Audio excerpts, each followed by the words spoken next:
Okay, good morning, everyone. Good afternoon. Welcome to Ag Science Café. I'm Cherry Kubota. I'm a professor at the Ohio State University. This is a webinar series supported by USDA NIFA SCRI, Specialty Crop Research Initiative. The group name is OptimIA, led by Michigan State University, Ohio State University, Purdue University, the University of Arizona. So the original thought was advancing the indoor agriculture, vertical farms, but we are now expanding the scope. So now including all the CEA, greenhouse, um, in addition to indoor vertical farm. So I'm so glad to announce that opportunity. We may change the name though. We may change the name from Indoor Ag Science Cafe to something more inclusive, but we will announce that soon. So anyway, welcome. So today we have a special presentation by John Morrow from 3M.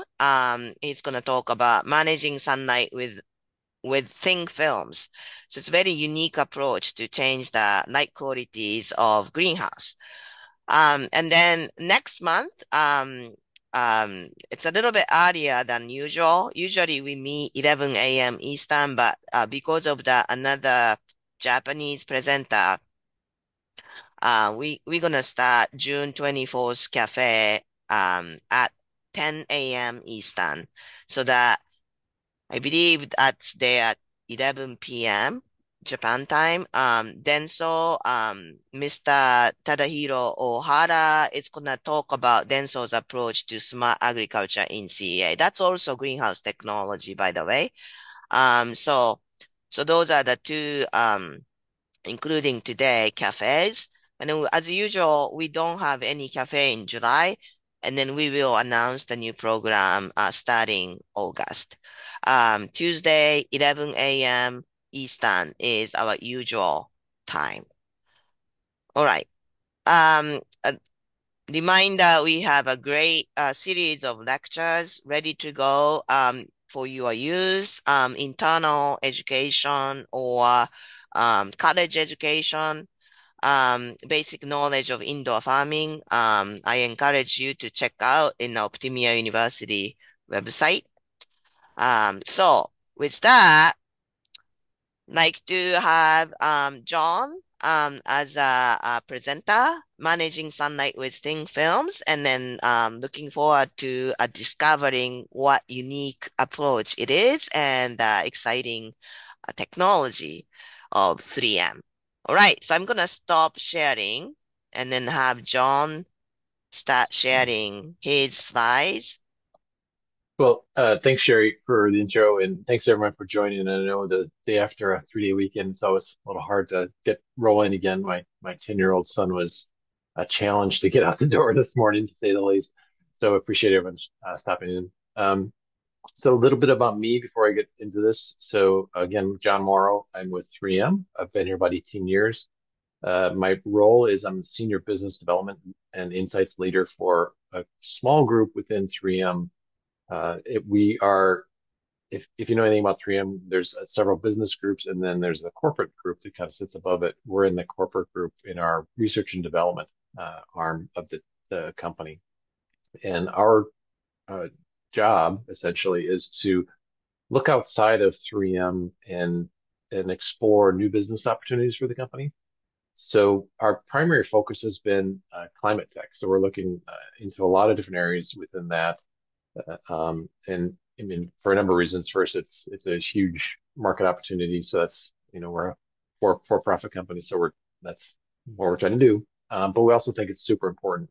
Just as all of you know, climate's changing. We need to do something to help with that. So that's kind of been our focus. And 3M in the commercial greenhouse. I'm sure you're kind of going, well, I don't know 3M is in the commercial greenhouse, and currently we aren't really.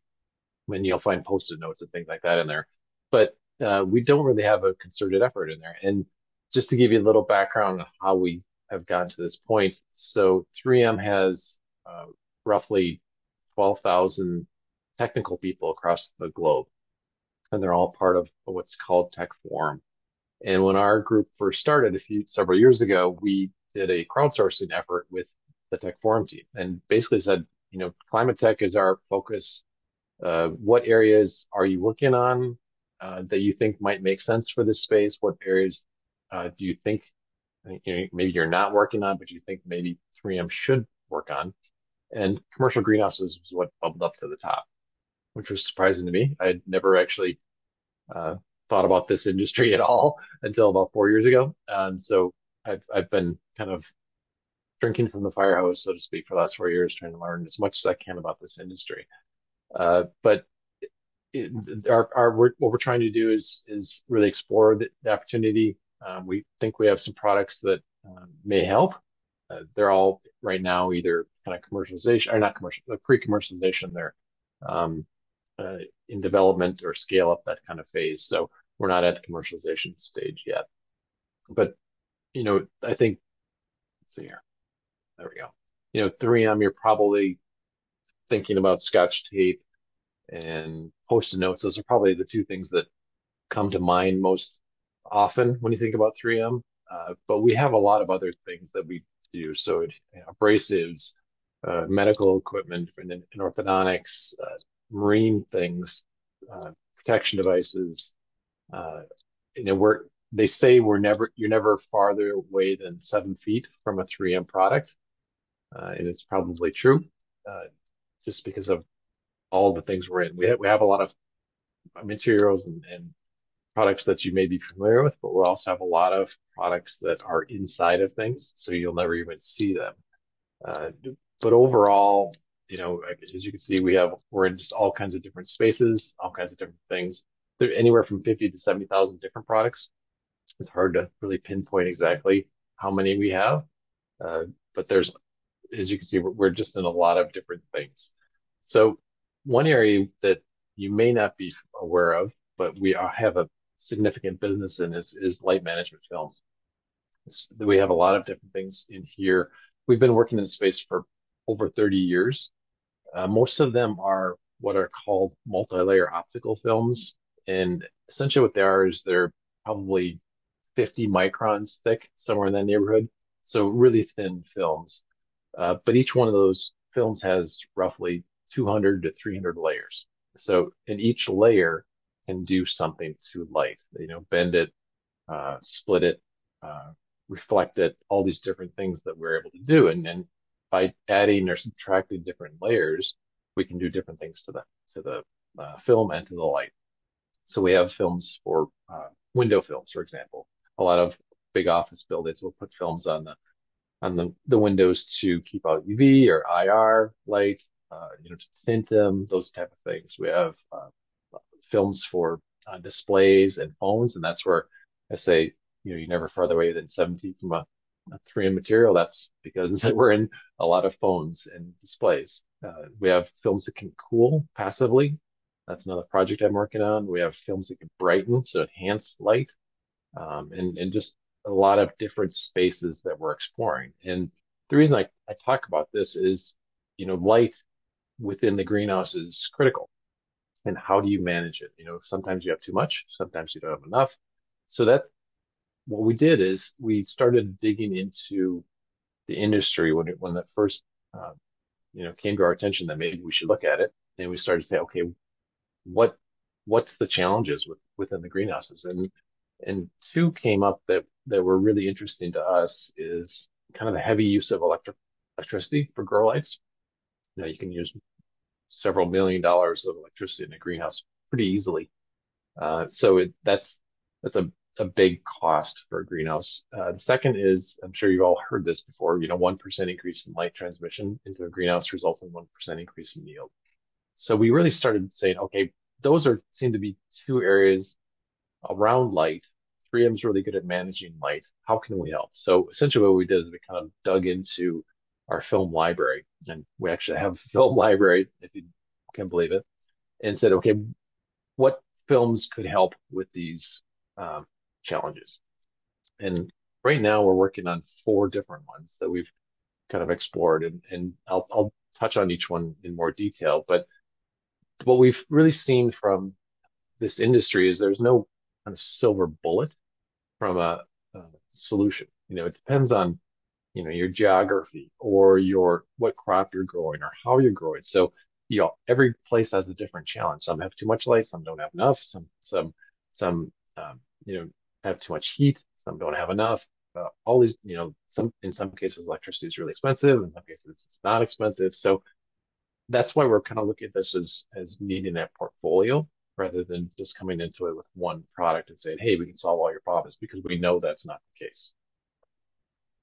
So the first one we're exploring is it's an anti-reflective film, and you're probably familiar with similar products in coatings and anti-reflective glass.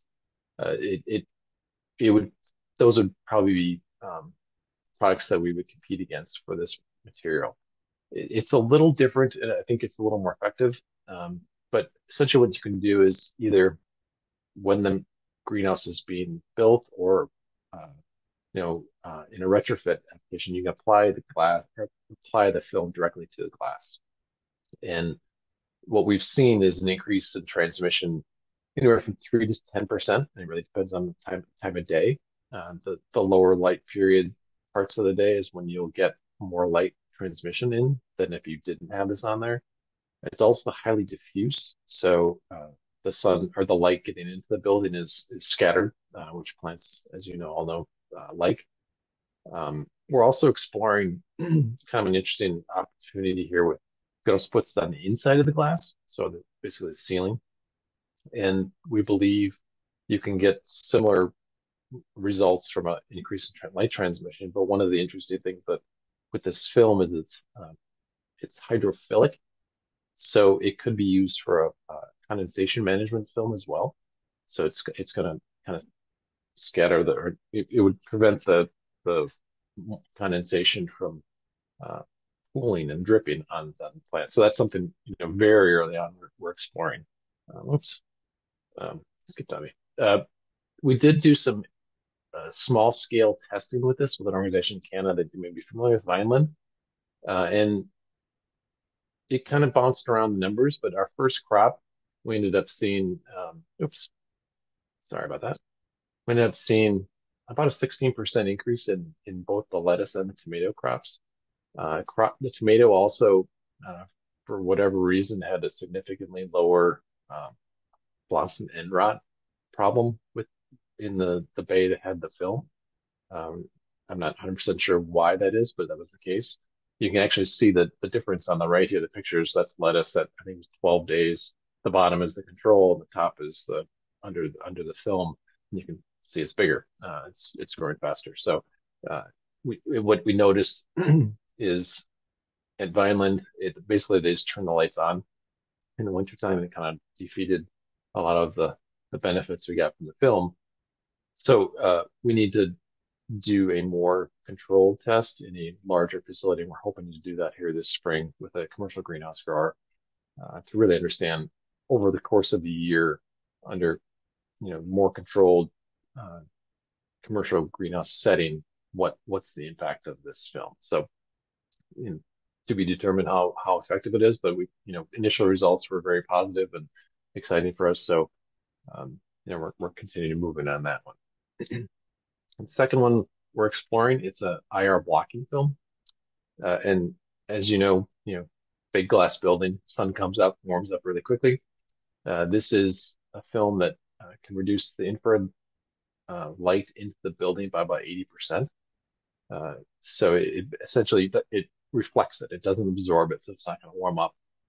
It can be applied directly to the glass, so it would be applied on the inside of the glass, but we're also exploring some other opportunities with screens or shades. So that's something that might be an opportunity there. We've seen um, what we've done right now is we're doing some small pilots with a couple organizations, two greenhouse builders, Series and SEF. They're helping us out with this summer to test this film to really understand kind of what actually the heat is, how much heat is reduced, and what can impact the plants. This was this graph you see that was actually done by Vaganen for us a couple of years ago. So you can see that it's blocking the infrared light. It does block some of the natural light, but depending on how you install it, that might not be a problem. But it's pretty effective at doing what it's supposed to do. Third one we're working on, it's called a light conservation film. Essentially, this could be either applied directly to the glass, like the previous one, on the inside, or it could be, again, applied to or incorporated into a shade in some way. And what it does is essentially it's a one-way mirror. So it's going to allow light to go through it one direction, but when you turn on the artificial lights, it's going to reflect that light back into the building. So it's going to kind of reuse or recycle the artificial lighting. It won't capture all of it, but it'll capture between 60 and 70% of it. It also that light isn't reflected back like pointed. It comes back diffusely. So it just comes back, without shadow or those type of things. I've seen some interesting things that, again, with Vineland, early on in the darkest part of the winter, we saw close to 50% increase in lettuce. This was, again, a small uh, sample, very early testing. Once the sun started, getting higher in the sky, we lost that um, advantage. So I think it'd be very seasonal, the impact, but it could be, very, very important um, opportunity. So we're going to continue to explore that one as well. And then the fourth one we're exploring, it's called a spectrally selective film. And this is, we're working with a partner called Volturis, which is a really exciting startup in Switzerland. This is the one that is probably the farthest along, honestly, and is really an interesting opportunity. Essentially, what you do is you hang these. I call them chandeliers. I don't know if that's the proper term for them, but essentially they hang from the ceiling, and they're on a solar tracking mechanism. And when the sunlight comes in to the building, it hits this um, glass. Essentially, we have our film on the glass, and using that film, it can split the spectrum. So the light that the plants need goes through, and the light that the plants don't need is reflected back to a photovoltaic collector, and then you generate electricity. And then there's very little shading as a result of these because they track. So there's a little bit just because of like the hanger and things like that. But they've seen some really interesting results. So in the top left, you see kind of the production of electricity. They don't have the sharp peaks that a standard residential photovoltaic would have. They're a little more uniform across a number of hours. They could produce about 450 megawatt hours of electricity per hectare per year. They'll hang about 1,200 of those little devices. They're small. They're only about a square meter. They'll hang about 1,200 of them per acre. And they're able to generate about 70 to 80% of the electricity that a greenhouse will need. And you'll see there's several interesting benefits. So in that top right, I love this picture just because of the colors. That's our film creates these different colors at different angles. But what you see is where the devices are not, the temperature of the leaf at the leaf level is 21.2 degrees Celsius. Where the filters are, it was cooler. So almost, was that 2.5 degrees Celsius? They've seen up to 6 degrees Celsius in some cases. So it creates a uh, more optimal uh, environment underneath them. Kind of an interesting benefit. We originally just thought it was just going to be electricity, but it's also that reduces the temperature. And what's really interesting is at night, as you can see at the bottom, it almost acts like a little blanket. They've seen warmer temperatures underneath the devices, so it's keeping that basically it they're not able to radiate to the atmosphere the heat, so it keeps it more stable, I guess, the temperature, so you don't have to heat as much underneath there. They also have seen in some cases an increase in crop yield.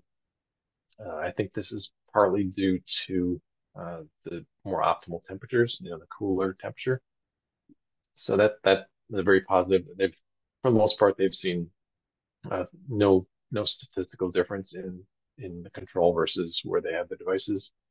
And kind of an interesting one too is they have about 20 different benefits that they've identified with these devices. One of the interesting one is the average number of thrips that are in the underneath where these devices are versus where they are not. It's significantly lower, and they believe that's because of the thrips kind of navigate using different light wavelengths, and when that light isn't there, they don't know where to go. So essentially, it's almost a organic way of getting rid of insects. So it's kind of a really interesting opportunity there. They're, like I said, a startup in Switzerland. They're they're planning several small installations this year with a larger one toward the end of the year.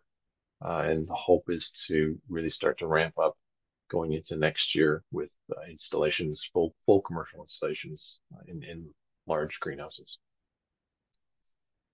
We've had a number of partners we've been working with over the last several years.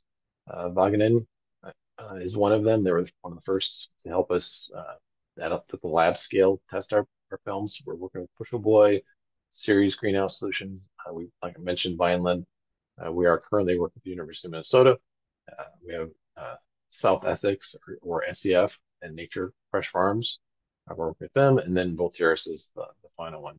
We're always looking for new partners to help with this. If you're interested in learning more or maybe collaborating in some way, I'd love to talk with you. Um, as I mentioned, 3M is an expert in film technology and managing light. So if the opportunity is large enough or something we haven't talked about, I think we'd be very interested in talking with people to see where something can go with that. Because we do believe the commercial greenhouse market is a positive one, or it's a very important one going forward, just for production of food in general. As climate changes happen, we want to be a part of that growing part of the pun industry. So really, yeah, if anybody's interested, my contact information is there on the bottom. So please feel free to reach out. Um, One thing before we open up to questions, I'm not the technical guy at this, so you'll probably ask questions that I won't be able to answer, but I'll certainly write them down and get back to you if you want me to. I'll try and answer as many questions as I can, but I can't promise anything. So with that, Sherry, I think that's kind of where I'm at. All right. Well, thank you so much, John. Quite exciting technologies, lots of potentials.